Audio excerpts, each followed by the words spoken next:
More than 1 million children in the U.S. are victims of child abuse and neglect each year. That's according to state child protective service agencies. Many of them may not receive the help they need because people simply don't pick up the phone.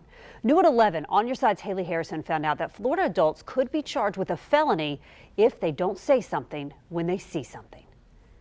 Wolfson Children's Hospital is the region's only state-designated pediatric trauma center, and last year child abuse was the second leading cause of trauma, just behind falls and motor vehicle crashes. The Wolfson's Pediatric Trauma Center saw 144 cases of child abuse in 2020, compared to 118 in 2019, an 18% increase. So it's a pretty significant jump. And so whether or not that's due to COVID or some other external factor, we're not sure yet. But certainly high stress situations can lead to increase in child abuse. A medical staff member at Wolfson, Dr. Jennifer Andrews, is also a fellow with UF's Child Protection Team. She says many cases of child abuse or neglect don't have obvious physical signs. That's one of the things that's scary, but certainly things that you can look for are children that are really unkempt, children that are underweight.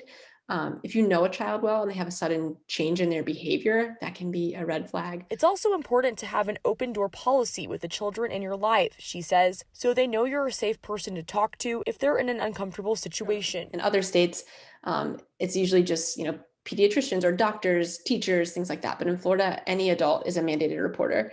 And so you do, as an adult, if you suspect abuse, have an obligation to report. Dr. Andrews says those who don't could face a third-degree felony charge. In Florida, there are 2 ways to make an anonymous report of suspected child abuse or neglect. You can call the 24-hour Florida Abuse Hotline at 1-800-962-2873 or file a report online with the Florida Department of Children and Families. In Jacksonville, I'm Haley Harrison, First Coast News, On Your Side. So important to speak up for our kids.